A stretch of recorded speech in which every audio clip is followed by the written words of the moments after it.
بسم الله الرحمن الرحيم. السلام عليكم ورحمة الله وبركاته. الحمد لله نحمده ونستعينه ونستغفره ونعوذ بالله من شرور أنفسنا وسيئات أعمالنا. من يهده الله فلا مضل له ومن يضلل فلن تجد له وليا مرشدا. وأشهد أن لا إله إلا الله وحده لا شريك له وأشهد أن محمدا عبده ورسوله. اللهم صل وسلم وبارك على سيدنا ومولانا محمد وعلى آله وصحبه وسلم تسليما مزيدا. وبعد ikhwani wa akhwati fid din azzakumullah, Bapak Ibu, saudara-saudari sekalian yang dimuliakan oleh Allah Subhanahu wa taala. Alhamdulillah, kembali kita bersyukur kepada Allah Subhanahu wa taala atas nikmat yang Allah berikan kepada kita, nikmat iman, nikmat Islam dan nikmat kemudahan yang diberikan oleh Allah. Mudah-mudahan kita akan bisa menjadi hamba-hamba Allah Subhanahu wa taala yang bersyukur atas nikmat Allah Subhanahu wa taala tersebut, karena dengan bersyukurnya kita insyaallah Allah Subhanahu wa taala akan selalu menambahkan nikmat tersebut kepada diri-diri kita. Amin ya rabbal alamin. Ikhwani wa akhwati fid din azzakumullah, sebagaimana tema kita di kajian-kajian kita beberapa waktu yang lalu adalah berkaitan tentang urusan keluarga. Dan di awal-awal lalu kita telah membahas tentang hak-hak daripada suami serta hak-hak daripada istri, kewajiban-kewajiban suami serta kewajiban-kewajiban dari seorang istri. Dan semua ini memang dibahas di dalam syariat Islam dengan satu tujuan, sebagaimana telah disebutkan dulu di awal, bahwasanya tujuan semua ini Allah mengatur tentang urusan hubungan antara seorang suami dengan istrinya adalah hanya untuk menciptakan keluarga yang sakinah, mawaddah, warahmah. Artinya kalau mau sakinah, mawaddah, warahmah, maka rujuklah kepada apa yang telah ditentukan oleh Allah Subhanahu wa taala. Dan di antara ajaran Islam yang berkaitan juga dengan urusan membina rumah tangga adalah masalah ta'adduduz zaujat, masalah poligami. Artinya laki-laki beristri lebih dari satu. Kalau perempuan tidak boleh bersuami lebih dari satu. Ya kan, apa istilahnya namanya itu? Ya, poliandri, ya kan. Kalau di rumah sakit namanya poliklinik, ya. Ini beda-beda kan, pokoknya poli-poli juga, ya kan. Sampai mana tadi? Ini masalah poligami adalah sesuatu yang disyariatkan oleh Allah Subhanahu wa taala. Dan pensyariatan poligami atau laki-laki yang beristri lebih dari satu ini, syariatnya itu langsung diturunkan oleh Allah Subhanahu wa taala. Artinya perkara ini adalah perkara yang diizinkan oleh Allah Subhanahu wa taala. Maka kalau sudah diizinkan oleh Allah Subhanahu wa taala, kalau ada yang melarang, maka ini bertentangan dengan apa yang diajarkan oleh Allah Subhanahu wa taala. Allah mengatakan, wa in khiftum alla tuqsitu fil yatama fankihu ma taba lakum minan nisa'i mathna wa thulatha wa ruba'. Seandainya kalian ini khawatir tidak akan mampu berlaku adil terhadap anak-anak yatim tadi, perempuan-perempuan yatim tadi, maka nikahlah orang lain, kata Allah Subhanahu wa taala. 2, 3 atau 4. Ini bukan 2 tambah 3 tambah 4, malah lain dah. Kalau 2 tambah 3 tambah 4 9, ya kan? Makanya ada yang kawin 8 misalnya 13. Nah ini bertentangan dengan syariat. Tapi menikahlah engkau 2, atau kalau kada mau 2, 3 kata Allah Subhanahu wa taala, atau 4 kata Allah Subhanahu wa taala. Waruba' fa in khiftum alla ta'dilu. Tapi Allah memberikan syarat. Allah memberikan lagi penjelasan. Fa in khiftum alla ta'dilu fawahidah. Kalau kamu takut, kata Allah Subhanahu wa taala, untuk tidak bisa berbuat adil. Saya ini kepingin kawin 2, kepingin kawin 3, kepingin kawin 4. Tapi saya takut saya tidak bisa berbuat adil. Mungkin tidak bisa berbuat adil dalam urusan nafkah. Gajinya 3 juta misalnya, hendak kawin 4. Bah, iya ini perang Badar jilid 5 ini kayaknya urusannya. Ya kalau tapi fa in khiftum an la ta'dilu fawahidatan aw ma malakat aymanukum.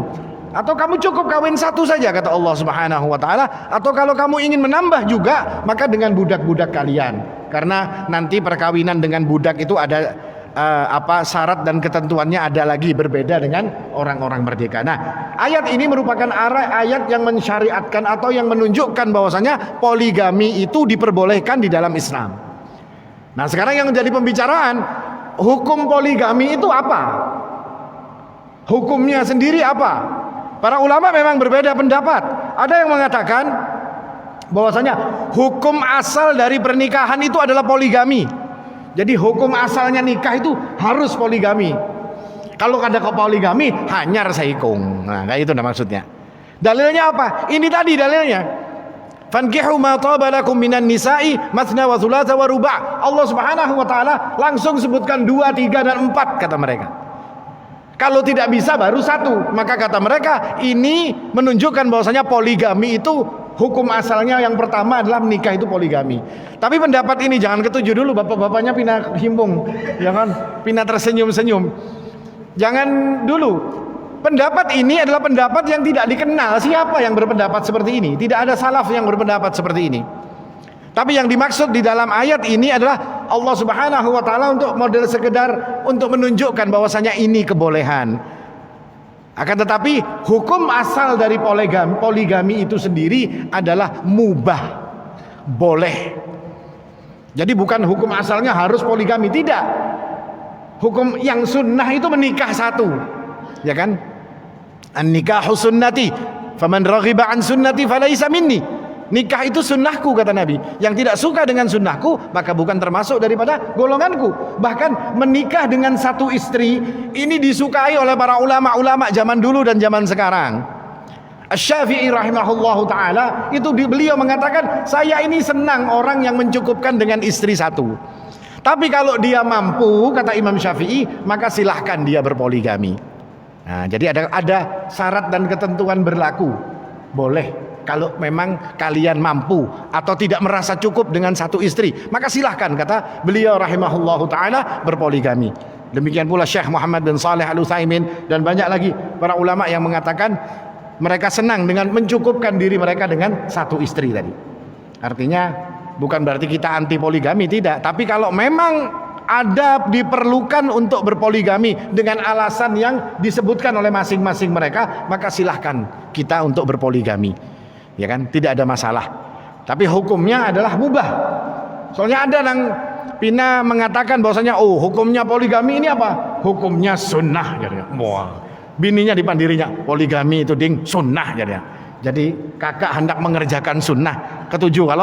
Ketujuh kayak mengerjakan sunnah kan. Sunnah yang lain aja jadi bininya. Sunnah hafalkan Quran.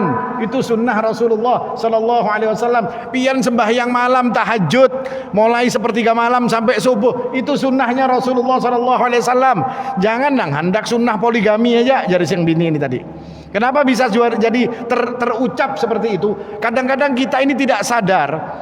Yang namanya poligami, kalau langsung kita ucapkan kepada seorang wanita, kaget inya Pak. Kayak besi panas langsung direndam di banyu. Bunyi besinya ini berbunyi enak. Cos jarinya. Terus bagaimana caranya?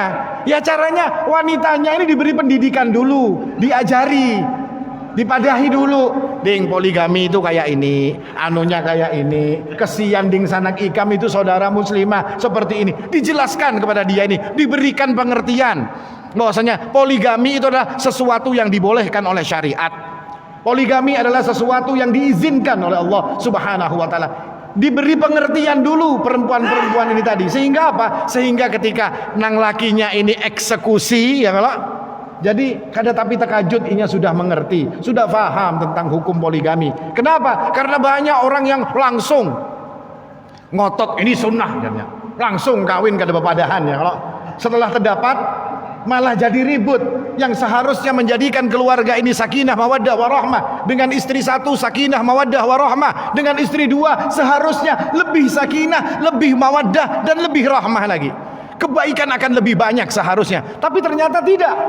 Justru keluarganya jadi amburadul, acak-adut keluarganya. Kenapa? Karena sang laki-laki tidak mempunyai ilmu yang kemudian dia seharusnya menjelaskan kepada istrinya tentang kebaikan-kebaikan daripada poligami ini tadi. Bahkan ada cerita ini Pak. Ada lakian ini, ya kita tidak menghina, Jadi gajinya pas-pasan. Orangnya bungas. Jadi langsung bepadah lawan si bini ini tadi. Hanyar kawin rupanya kenyamanan dapat bini ya, kalau hanyar menikah nyaman benar. Caka tahu kawin kayak ini abah gini ulun salib ya, kalau abahnya gini didahuluinya. Langsung si bini ini dipandiri, poligami itu sunnah ding, poligami kakak ikamnya poligami anu. Bininya pintar, kada sarik bininya ini. Ya oke, pian poligami dengan satu syarat. Apa syaratnya? Kalau ada binian yang pian ketujuh, ulun yang melamarakan jarsang bini ini tadi. Mantap bininya ini, ya kan? Handaklah si bini kayak itu mantap. Jadi ulun melamarakan, nah sudah dapat ini bininya. Ini biniannya ini datang, biniannya ini lawan lakiannya hendak meminang si perempuan ini tadi, langsung dipadahakannya. Ukhti, ketahuilah bahwasanya suami ana ini bungas.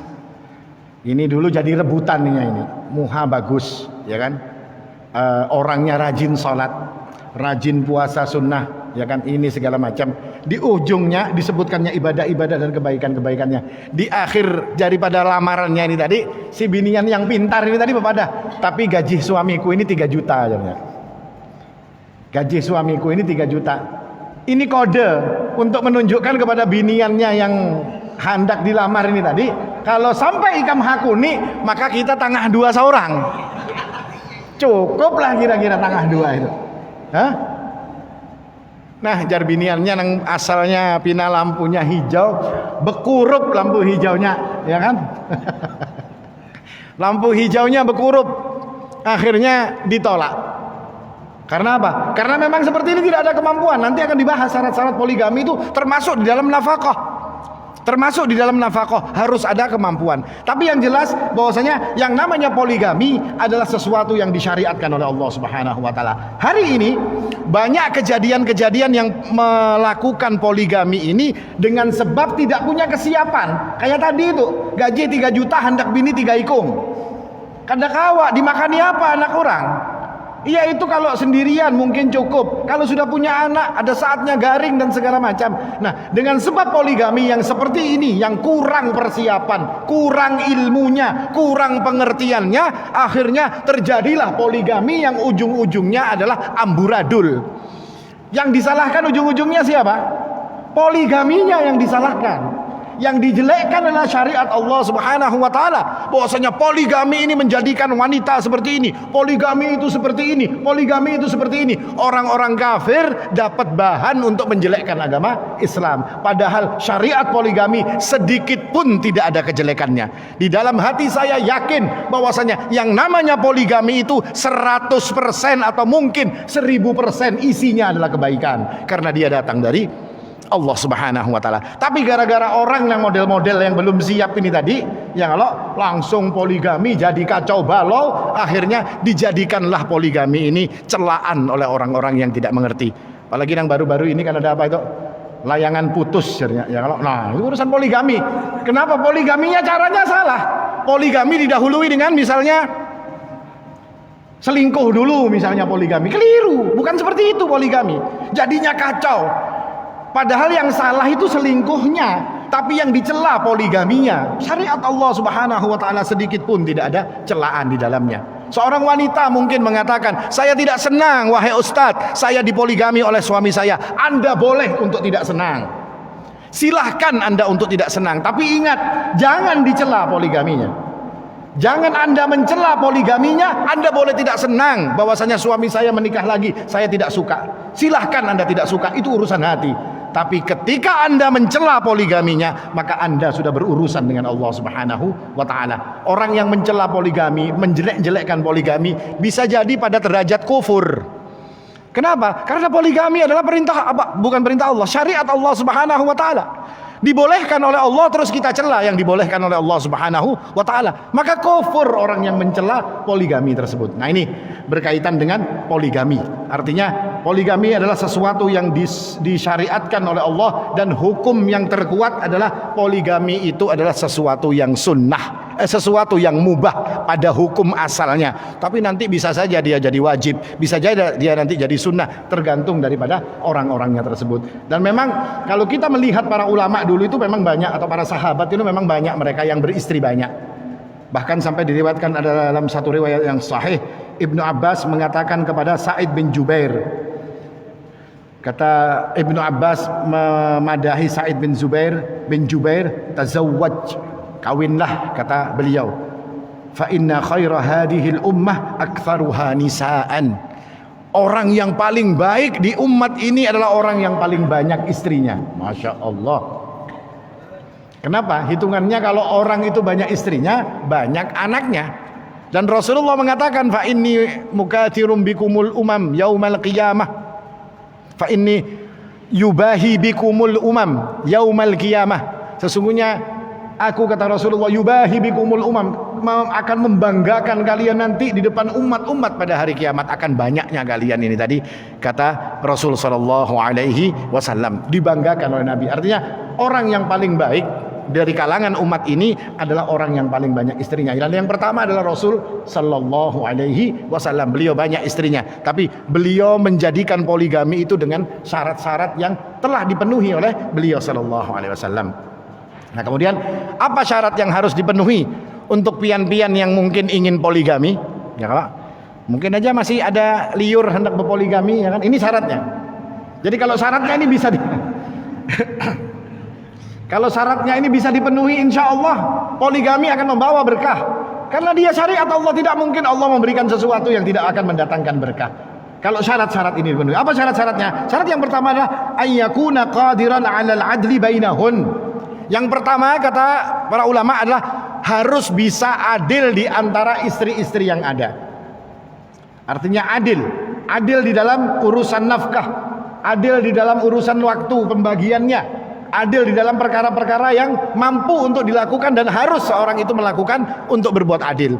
Jangan sampai kayaknya sudah kawin dapat bini anum, ya kalau haur di wadah bini anum ini tadi, kalau giliran di wadah bini tuha, alasan kayaknya keluar kota nang kemana-mana, ya kalau gawiannya keluar negeri atau kemana, padahal kayaknya berandam di rumah bini anum ini, soalnya barangnya hanyar misalnya, jadi bepataknya di situ. Nah, ini tidak boleh, harus adil, kata para ulama. Dan ini sebagaimana dikatakan oleh Allah Subhanahu wa taala, fa in khiftum alla ta'dilu fawahidah. Kalau kamu itu tidak bisa berbuat adil, seikong aja sudah. Adil kada kawa, adil dalam nafkah tidak bisa, adil di dalam misalnya memberikan tempat tinggal tidak bisa, ya kan? Seikong bininya di rumahakannya, seikong bininya minta rumahakan juga misalnya, kan di sementara di rumah abah aja dulu misalnya, ya kalau hakon aja si bini ini tadi lawas kelawasan dia minta juga rumah. Nah, tidak bisa adil dia memberikan seperti ini. Makanya kalau tidak bisa seperti itu, kata Allah Subhanahu wa taala, seikong aja gini. Beisi seikong, jadikan ratu bini kita itu. Ya kan? Jadikan yang bagus untuk mereka ini. Perlakukan mereka itu dengan bagus, maka insya Allah akan juga tercapai yang namanya sakinah, mawaddah, warahmah. Dan yang kedua syaratnya, kita agak cepat karena waktu kita kan cuma sedikit ini. Tinggal 25 menit lagi. Ayyamana ala nafsihil iftitan bihin wa tudi'u huquqallah wa tudi'u huquqallahi bisababihinna. Hendaknya setelah dia menikah dengan poligami itu aman dari fitnah. Apa maksudnya aman dari fitnah? Tidak akan ada perkara-perkara yang justru akan menjadikan terjadi fitnah dengan sebab dia poligami ini tadi. Ya seperti tadi, karena tidak bisa memperlakukan istrinya dengan adil, akan timbul fitnah. Tidak bisa memenuhi kewajiban-kewajibannya sebagai seorang suami, akan timbul fitnah. Dan fitnah ini nanti ujung-ujungnya poligaminya yang diserang. Kalau sudah fitnah ini muncul, syariat Allah pasti akan diserang. Orang tidak akan mencela si fulan tidak, tapi syariat Allah Subhanahu wa taala yang akan dicerang. Dan juga menjadikan orang ini tidak sampai menghilangkan hukum-hukum Allah atau melalaikan hukum-hukum Allah Subhanahu wa taala. Dengan sebab poligami dahulu, Masya Allah, ke masjid nomor 1 terus, belum adzan sudah di masjid. Hari ini kayaknya berisi mainannya banyak benar ya, kalau kada ke masjid lagi.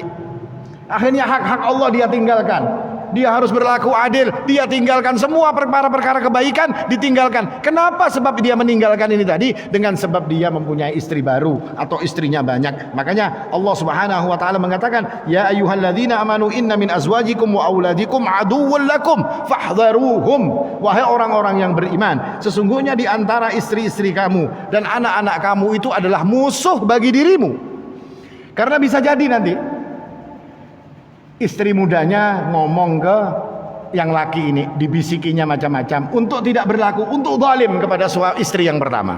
Atau sebaliknya, istri tua memandiri yang suami ini tadi untuk berlaku zalim kepada istri yang kedua. Nah, dengan sebab kezaliman ini tadi, maka hak-hak Allah Subhanahu wa taala tidak dipenuhi, maka ini tidak boleh. Makanya Allah mengatakan, istrimu, kata Allah, itu musuh bagi dirimu. Ketika istri-istri tersebut akan memalingkan dirimu daripada ketaatan kepada Allah Subhanahu wa taala. Ini maknanya apa? Maknanya kalau hendak poligami itu pilih jua bininya, jangan asal sembarangan pilih.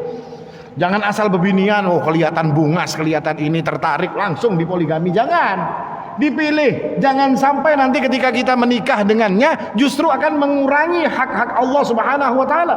Justru kita jadi bermaksiat kepada Allah Subhanahu wa taala. Jangan, pilih wanita-wanita yang salihah. Menikah itu yang dicari adalah wanita salihah. Baik itu istri pertama, istri kedua, istri ketiga, istri keempat, semua harus yang salihah. Kalau pian dapat pertama istri solihah, hendak kawin lagi poligami karena solihah, diizinkan. Yang kedua dapat solihah, rasa hendak ketiga lawan si solihah ini tadi, diizinkan lagi. Tiga ampun pian, dapat solihah lagi. Ya kalau dapat yang kada solihah malah kacau. Cari yang solihah wanita itu, sehingga akan menjaga diri kita daripada melanggar aturan-aturan Allah Subhanahu wa taala. Kemudian yang ketiga syaratnya adalah ayyakuna indahul qudrah ala i'fafihinna wa tahsinihinna, dan hendaklah seseorang itu mempunyai kekuatan, mempunyai upaya untuk menjaga kesucian dan kehormatan istrinya. Apa maknanya ini? Seorang laki-laki harus punya kemampuan untuk menjaga kehormatan dan kesucian daripada istrinya. Dan ketika para ulama membahas masalah ini, mereka selalu meletakkan hadis, ya ma'syaras sabab man istata'a minkumul ba'ah falyatazawwaj. Wahai pemuda, kata Rasulullah, barang siapa di antara kalian yang sudah mampu untuk menikah, maka hendaklah kalian untuk bersegera menikah. Kenapa dikaitkan dengan ini dan dikaitkan dengan menjaga kesucian daripada wanita? Maksudnya seorang laki-laki itu harus punya kudrah untuk memenuhi kebutuhan jasmani dan rohani daripada istrinya. Jasmani dan rohani istrinya dia harus punya kemampuan. Dia punya kemampuan misalnya urusan jasmani, ya kan, belanjanya cukup. Urusan rohaninya dia tidak bisa memberikan kepada istrinya. Ada penyakit atau ada apa misalnya, yang kalau ada kawak. Akhirnya apa? Sang istri ini kan perlu dengan nafkah rohani, ini perlu. Kalau nafkah batin ini perlu kan. Dengan sebab si laki-laki ini tidak bisa memenuhi, maka sang istri ini pun akhirnya kelayapan, mencari di luaran. Akhirnya apa yang terjadi? Kehormatan dan kesuciannya tidak terjaga. Karena dia dengan orang lain, dengan ini. Kenapa kalau disalahkan? Kenapa? Pian kada mampu memberikan nafkah batin, jar si bini tadi. Sampai batin-batin itu harus ada nafkahnya. Ya kalau batin kada dinafkahi bahaya, akan timbul kerusakan oleh kata para ulama disebutkan. Atau juga bisa di dalam urusan pergaulannya, sehingga kita tidak bisa jaga karena kebanyakan bini misalnya, ya kalau sampai kada terjaga lagi si bini ini, kawannya siapa, keluyurannya kemana, kada tahu lagi. Akhirnya apa yang terjadi? Yang terjadi istri-istri kita yang tidak terawasi tadi justru rusak kehormatannya. Kumpul dengan orang-orang yang tidak benar, kumpul dengan orang-orang yang justru akan menimbulkan celah untuk diri-diri mereka. Nah, ini syarat. Kalau suami kada mampu ngurusi ini tadi, maka ya jangan berpoligami. Sama lawan kalau diistilahkan, ya diistilahkan mempunyai sesuatu ya kan, hendak yang banyak. Padahal yang banyak itu kadang-kala tak urusi, mending satu saja. Ya kan, kita bisi minta mobil, misalnya mobilnya hendak 3 misalnya. Ya kalau hendak mobil pokoknya 3, ada mau kada harus 3. Padahal setelah dia punya mobil 3, yang mobil yang 2 biji itu dibasuh kada pernah, dipanasi kada pernah, olinya kada pernah diganti, yang dipakai yang sebuting aja. Akhirnya apa? Rusak, tidak terawat, tidak terjaga. Seperti itulah ketika kita mempunyai istri lebih daripada satu. Artinya harus mampu untuk menjaga istri kita. Pergaulannya kita harus jaga, ya kan? Kesuciannya harus kita jaga, kehormatannya harus kita jaga. Semua perkara yang berkaitan dengan penjagaan diri mereka itu harus kita jaga. Tidak bisa kita lepas-lepaskan saja mereka ini tanpa kita awasi. Nah, ini syarat yang ketiga. Syarat yang keempat, ayyakuna biwus'ihil infaq alaihin. Jadi punya kemampuan untuk memberikan nafkah, ya kan? Soalnya yang ngaran dikawin ini ya harus dinafkahi. Kadang-kala dinafkahi. Oh iya, umpat awan abahnya kena makan juga. Lah kalau makan semua orang makan. Orang di penjara itu makan. Ya kalau kada tahu nasinya kayak apa, pokoknya makan. Orang di penjara itu makan, Pak. Kada ada orang di penjara kada dimakani. Ya kan? Kalau urusan makan, tapi hidup bukan sekedar makan. Hidup ini ada macam-macam urusannya. Maka ketika seorang laki-laki tidak mampu untuk memberikan nafkah seperti ini, nafkah zahir yang diberikan untuk mencukupi kehidupan seorang wanita, maka ini juga menjadi penghalang bagi mereka untuk menunda dulu keinginannya untuk berpoligami. Karena ini bisa jadi kecelakaan, bisa jadi masalah nanti di belakang hari. Kalau tidak punya kemampuan seperti ini, poligaminya modal nekat misalnya, ya kan, modalnya pokoknya wani, ya kalau koyo-koyoan lawan kawan wani lah. Kalau kada wani poligami berarti takutan lawan bini, ya kalau merasa disambati takutan lawan bini, dijadikannya bujuran poligami, ujung-ujungnya kacau balau, tidak punya kemampuan segala macam, tidak ada. Akhirnya yang terjadi malah jadi hancur keluarga ini. Nah, ini jadi sesuatu yang tidak kita harapkan ketika. Artinya boleh, Pak, silahkan anda untuk berpoligami, dipersiapkan. Yang paling penting persiapannya itu nang di rumah ini, nah dipersiapkan dulu, dipandiri dulu, diberi ilmunya dulu mereka ini, supaya kalau kejadian sudah paham. Kadang nang macam-macam lagi ya, kalau sudah paham ya sudah ridho aja, rela aja, yang penting aku hendak ibadah. Nah, masya Allah kalau baisi nang di rumah modelnya kayak ini. Dan poligami ketika ini menjadi syariat Allah Subhanahu wa taala, tentu ada hikmah. Ada hikmah yang diberikan oleh Allah Subhanahu wa taala. Di antara hikmah ini tadi adalah dikatakan oleh para ulama bahwasanya wanita kalau istrinya satu itu ada perayanya. Ada liburnya. Kenapa? Karena wanita ini terkadang haid, terkadang dia sakit, maka dia tidak bisa memenuhi kewajiban-kewajiban yang seharusnya bisa dipenuhi oleh orang-orang yang tidak mengalami haid itu tadi. Makanya kalau ada guyon-guyonan itu, kalau orang istrinya satu, kalau libur istrinya ya libur juga lakiannya. Kalau bininya 2, nang saikong pere, ya kan, yang saikong ya online misalnya, ya kan, bisa, ya kan. Jadi ada alternatif. Dengan sebab apa? Dengan sebab bininya 2. Kalau bininya 1, kalau bininya pere sudah nganggur. Ya, ujar mereka ini guyonan-guyonan aja, Pak. Dan memang betul, ini memang hikmah. Jadi kalau Allah Subhanahu wa taala mensyariatkan poligami itu boleh, maka yang seperti ini tidak akan terjadi insyaallah, karena laki-lakinya punya beberapa tempat untuk ditanami misalnya, ya kan, sawahnya banyak. Oh, di sini banyunya kurang, sawah sana masih ada, ya kan. Oh, sawah sana kadang-kala ditanami soalnya habis kebakaran, sawah yang lain lagi sawahnya banyak, ya kan. Nah, ini hikmah daripada poligami. Hikmah yang lain yang disebutkan oleh para ulama adalah Allah Subhanahu wa taala itu menjadikan laki-laki itu jumlahnya lebih sedikit daripada perempuan. Makanya nanti kata Nabi SAW, nanti di akhir zaman akan ada satu orang laki-laki diikuti atau di bawah laki-laki yang satu ini ada 50 orang wanita. Nah, ketika jumlah laki-laki itu sedikit dan jumlah wanita itu banyak, maka kalau semua orang harus menikah satu, Anggap aja bebinian itu 1:3, pada lebih ini hari ini. 1 laki-laki, 3 wanita. Terus tiap orang kawin menikahnya cuma dengan 1 orang. Sisa berapa Pak saldonya? Sisa 2 kalau. Nang 2 ini kayak apa kisahnya? Kasihan. Makanya sampai kayaknya dibikin poster-poster itu kan bawa kertas kayak ini. Nikahilah kami, jar. Hendak istri kedua, ketiga, keempat, gak ada masalah, jar. Karena apa? Karena lakiannya habis. Lakiannya kan ada lagi, semunyaan menikah cuma 1. Terus kami ini kayak apa ajarnya? Akan banyak nanti perawan-perawan tua. Bahkan kalau cuma perawan tua masih mending. Yang menakutkan adalah kalau sampai terjadi seperti kaumnya Nabiullah Lut alaihi salam. Kayak apa? Karena lakian. Mereka wanita dan mereka punya nafsu. Karena wanita ini lebih siap untuk melakukan pernikahan. Wanita ini lebih siap untuk menikah daripada laki-laki. Binian itu umur 18 tahun itu dikawinakan inya gin himong ya kalau. Tapi kalau laki-laki umur 20 tahun hendak dikawinakan masih cinik kepalanya. Ini apa yang hendak dimakani anak orang ini tadi? Pikirannya, betul Pak ya? Betul kalau?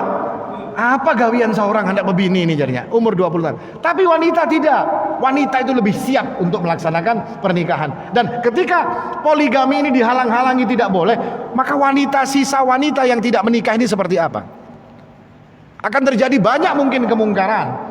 Kalau cuma jadi perawan tua terus dia meninggal selesai, insya Allah mereka ini di surga nanti akan diberikan kebaikan oleh Allah Subhanahu wa taala. Bagaimana kalau seandainya terjadi hubungan-hubungan yang tidak diridhoi oleh Allah seperti kaum Lut, perempuan dengan perempuan? Atau mungkin karena dia ini tidak ada yang menikahinya, akhirnya datang laki-laki yang kemudian cuma dijadikan mainan saja, diselingkuhi sana sini saja. Artinya dijadikan gendak, dijadikan istri simpanan yang tidak dikawin. Banyak terjadi seperti ini, kita harus mengakui. Seperti ini banyak, punya simpanan di mana-mana. Bininya ini jadi simpanan, wanita-wanita simpanan yang tidak dinikahi secara benar, cuma dizinai orang-orang ini tadi. Dan mereka ini pun kenapa? Karena mereka memang punya kebutuhan untuk itu. Punya kebutuhan, bukan hanya kebutuhan-kebutuhan batin, tidak. Wanita-wanita ini juga punya kebutuhan hidupnya sehari-hari. Dia punya kebutuhan jasmaninya, ada kebutuhan. Siapa yang mau ongkosi? Kalau kadang-kadang mau ongkosi sudah diingun orang, gak ada masalah. Yang penting ada yang mau ongkosi. Nah, pandirannya kayak itu kalau biasanya. Ada yang mengingun, sudah selesai pikirannya. Simple mereka berpikir.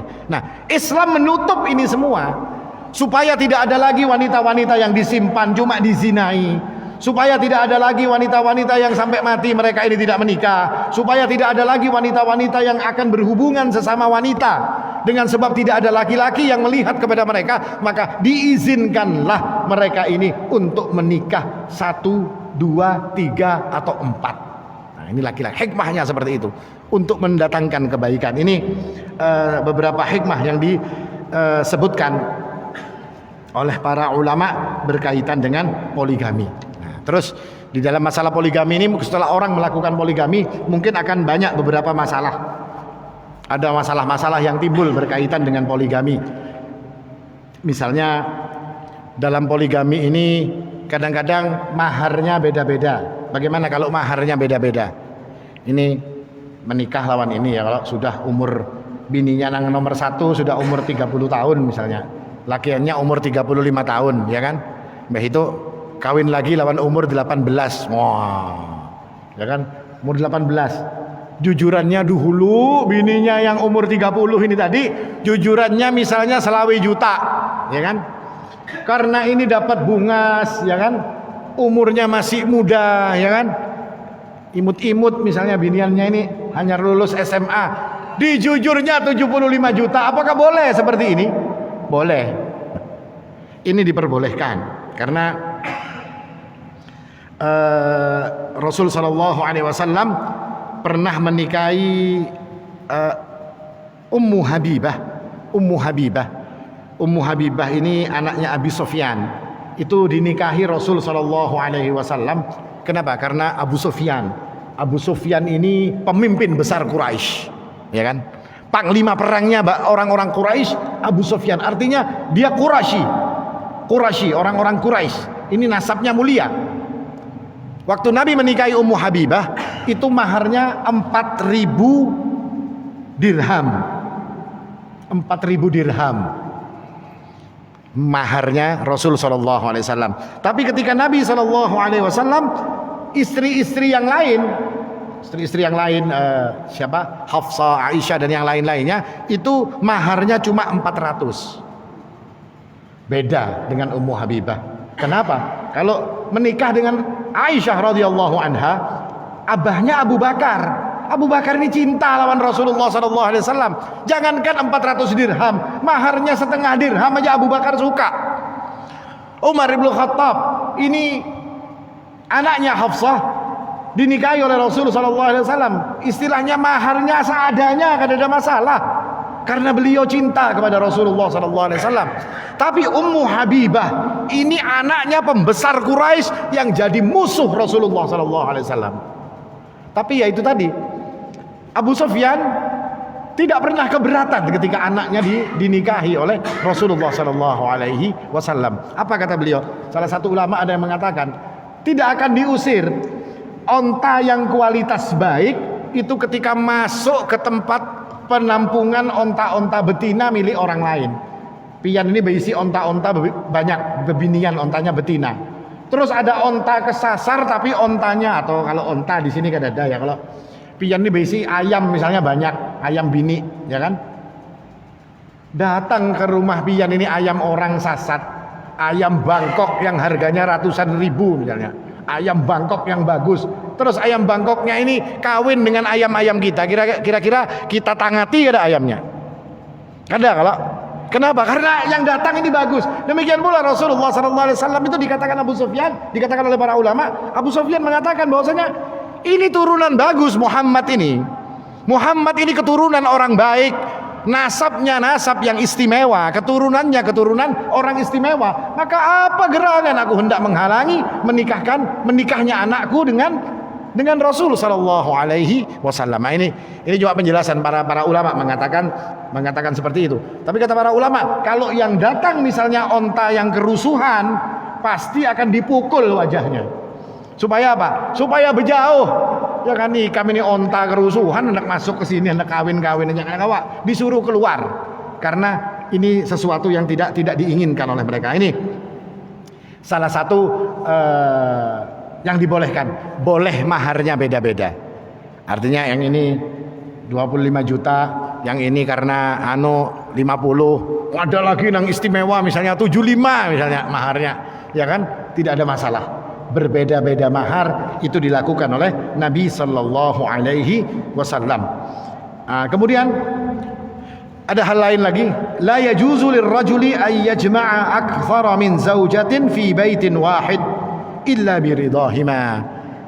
Dan tidak boleh seorang laki-laki itu mengumpulkan istri-istrinya dalam satu rumah kecuali dengan keridhaannya. Jadi kada boleh bini dikumpulkan. Rasa harat ya, kalau harat ya. Apa haratnya? Bini kawas seorang kumpulkan. Dosa itu tidak boleh. Kecuali mereka itu mau dan ridho daripada mereka semua ini. Kenapa ini dikatakan oleh Allah seperti ini? Karena ini untuk menjaga nangaran serumah. Ini macam-macam kayaknya. Ya, kalau giliran yang ini memasak, pian makan pina bertambah. Giliran ulun yang masak, pian makannya sedikit. Padahal waktu nang si bini seikung si A tadi memasak, nang laki ini mulai pagi kada makan siang bertambah-tambahnya karena kelaparan. Nah, waktu bini ini masak, si laki mungkin lagi sariawan, kada nyaman anak makan banyak-banyak. Jadi terjadilah keributan. Makanya Allah Subhanahu wa taala ketika menyebutkan tentang rumah Nabi, Allah mengatakan, "Ya ayyuhalladzina amanu la tadkhulu buyutan nabiyyi illa ayyudzana lakum." Wahai orang-orang yang beriman, janganlah kalian masuk ke rumah-rumah Nabi kecuali kalian sudah diizinkan untuk masuk. Allah sebut rumah-rumah, Allah tidak sebut rumah. Apa maknanya rumah-rumah? Artinya Nabi punya rumah, beberapa rumah. Untuk apa rumah Nabi itu beberapa rumah? Untuk meletakkan istri-istri beliau, tiap rumah ada satu istri. Nah ini, makanya ini hak wanita. Seperti kemarin kita telah membahas hak perempuan, hak sukna ini tadi, tempat tinggal ini tadi, itu hak mereka untuk diberikan tempat tinggal. Kalau mereka menolak, ulun kada mau untuk disatukan di satu rumah, maka ini harus dituruti. Tidak boleh ketika kita melanggar kata kawa harus dikumpulkan serumah, kada boleh berpisah-pisah lagi. Nah, tidak bisa. Ini melanggar syariat dan terancam dosa orang yang melakukan seperti ini. Nah, ini salah satu faedah-faedah hukum yang bisa kita ambil di dalam masalah ta'addud zaujah. Lalu yang berikutnya adalah al-qasmu bainaz zaujat. Ini pembagian waktu itu juga harus diatur. Kata kawa di sini lawas, di sini setempat, tidak bisa pembagian waktu, dan Rasulullah menunjukkan yang seperti ini. Dalam keadaan sakit, Rasul sallallahu alaihi wasallam sakit sidin ini ditandu, dibopong oleh sahabat-sahabatnya, membopong Rasulullah, itu tetap beliau pindah-pindah. Ini giliran suami ini, istri ini, besok giliran, sampai Nabi itu mengatakan lapah sudah sidin ini diangkat-angkat. Capek sudah Rasulullah ini dalam keadaan sakit, beliau harus tetap menggilir istri-istri beliau dalam masalah bagian waktu. Aina ana ghadan, aina ana ghadan. Kemana besok lagi saya? Kemana besok? Maksud beliau, kenapa sampai diangkat-angkat kayak ini? Isok kemana lagi? Tapi karena beliau bertanggung jawab dalam masalah pembagian waktu, maka beliau pun tetap menginginkan dalam keadaan sakitnya dan harus dibopong itu tetap membagi giliran, sampai istri-istri beliau sendiri yang kasihan. Akhirnya mereka rapat, bagaimana kalau Nabi dalam keadaan sakit ini andak haja di rumah Aisyah supaya lebih bisa untuk dirawat. Jadi bukan Nabi yang keliling ke rumah-rumahnya tadi, tapi bini-bininya nangkaina menjinguki Rasul sallallahu alaihi wasallam. Dan kemudian ini semua disetujui, maka Nabi pun diletakkan di rumah Ummul Mukminin Aisyah radhiyallahu anha sampai beliau nanti wafat di tempat tersebut. Nah, ini bagian istri. Tidak boleh zalim kalau seorang laki-laki yang kemudian tidak membagi waktunya secara adil. Karena ini termasuk keadilan di dalam perintah Allah Subhanahu wa taala. Fa in khiftum alla ta'dilu fawahidatan. Kalau kada bisa adil dalam urusan bagi waktu, sudah seikung aja daripada kita mendapatkan dosa. Beda kalau baru menikah. Nah, ini kalau baru menikah. Kalau orang ini sudah punya istri, berapa ikung misalnya istrinya? Punya istri satu misalnya, menikah lagi. Nah, ketika dia menikah dengan perawan, maka Rasul sallallahu alaihi wasallam mengatakan aqama indaha sab'an. Kalau istrinya itu istri keduanya itu perawan, maka boleh seminggu di situ, 7 hari. Nah, setelah 7 hari berbulik lagi asal. Pak, karena bininya 2, ya misalnya 2 hari di sini, 2 hari sini, 2 hari sini, 2 hari sini. Tapi waktu pertama kali itu boleh 7 hari. Tapi kalau istrinya yang kedua ini tadi janda, maka cuma boleh 3 hari. 3 hari. Artinya ya sudah 3 hari dulu di situ, 3 hari dulu ya. Kalau nangaran pengantin hanyar kan 3 hari di situ. Setelah 3 hari baru summa qasam, lalu dibagi-bagi lagi seperti biasanya. Paham malah? Jadi kalau istrinya yang kedua ini perawan, itu mendapatkan bonus 7 hari. Kada usah keluar, kada usah pindah, di situ aja 7 hari. Karena hari ke-8 hanyar ke bini tuha. Jatah berapa? 2 hari. Hanyar 2 harinya berbulik lagi ke sini 2 hari, 2 hari, 2 hari, 2 hari, seperti itu. Tapi untuk pertama 7 hari. Tapi kalau istri yang kedua ini tadi janda, maka cuma 3 hari. Nah, ini beberapa faedah. Faedah yang lain adalah apakah dalam urusan ini laki-laki hal yajibu 'ala ar-rajuli an yusawiya baina nisa'ihi fil mahabbati wal jima'? Apakah laki-laki itu harus juga menyamakan di dalam urusan cinta dan urusan menggauli istri-istrinya itu? Apakah harus sama? Maka para ulama mengatakan tidak. Karena yang namanya mahabbah, namanya rasa cinta, itu adanya di hati, dan manusia tidak bisa menguasai hatinya. Makanya Allah mengatakan walan tastati'u an ta'dilu bainan nisa'i walau harastum. Dan tidak mungkin, kata Allah Subhanahu wa taala, kalian akan bisa adil di dalam membagi cinta kalian dengan istri-istri kalian meskipun kalian ingin membagi hati kalian. Hatimu ini ingin kamu bagi jadi dua, sama-sama sayangnya lawan A dan B, tapi kamu tidak akan mampu. Kenapa? Karena hati bukan di dalam kekuasaan manusia. Innallaha yahulu bainal mar'i wa qalbih. Allah yang menghalangi manusia untuk turut campur di dalam masalah hatinya. Ini masalah hati. Makanya kalau sudah ngaran cinta itu tidak bisa. Makanya Nabi SAW ketika ditanya, ayun nasi ahabbu ilaika ya Rasulullah, siapa orang yang paling kamu cinta wahai Rasulullah? Aisyah. Aisyah, kata Rasulullah SAW. Istri beliau 9, tapi yang paling dicintai Aisyah. Kenapa? Karena ini urusan cinta. Nabi tidak bisa membanding-bandingkan dengan yang lainnya. Cintanya hanya untuk Aisyah yang paling besar. Yang lain-lainnya dapat cinta, mungkin Aisyah dapat 70% misalnya. Ya kalau yang 30% yang lain berbagi, Hafsah, Ummu Habibah dan lain-lainnya. Ini dapat Zainab bintu Jahash ini 30% mungkin dibagi dengan yang lain. Tapi yang paling dicintai oleh Nabi, Nabi sendiri yang mengatakan Aisyah, karena ini urusan hati, tidak bisa dibagi-bagi. Urusan hati ya tetap seperti itu apa adanya.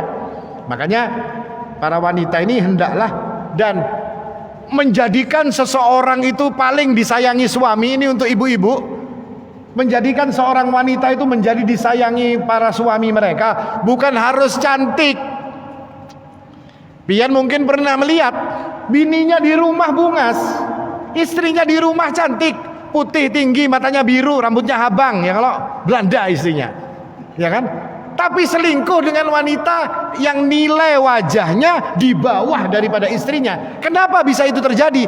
Karena istrinya nang bungas kayak Belanda ini tadi kada nyaman di bawah bepandir. Kalau bepandiran haur hendak bekalahi.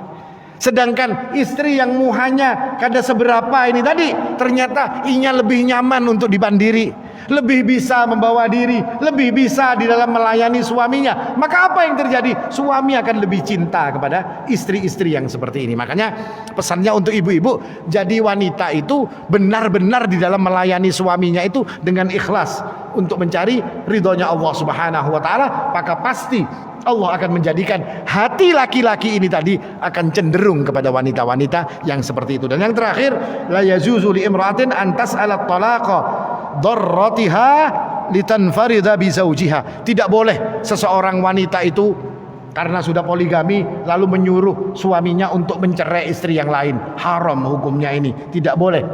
Rasulullah SAW mengatakan ini adalah perkara yang haram untuk dilakukan. Haram seorang wanita menyuruh suaminya untuk mencerai madunya. Pian sudah lawan ulun, sudah bini tuha itu sudah tuha juga, sudah kada kawa beranak, sudah kada ini, sudah ini, ya kan? Sarak aja pian lawan ulun aja. Haram hukumnya, dia mengatakan yang seperti ini. Demikian pula seorang wanita kalau suaminya sudah terlanjur poligami, maka tidak boleh lalu dia minta cerai. Karena Nabi SAW mengatakan ayyuma imra'atin sa'alat zawjaha at-talaqa min ghairi ba'sin lam tajid raihatal jannah. Seorang wanita yang minta cerai kepada suaminya tanpa ada alasan yang tepat yang dibenarkan oleh agama, maka wanita ini tidak akan mencium baunya surga. Suaminya poligami, adil, belanjanya normal, ya kan, bagian waktunya normal, semua kebutuhan jasmani dan rohani dipenuhi dengan normal, lalu bininya ini minta cerai, dosa perempuan ini, tidak cium baunya surga dia.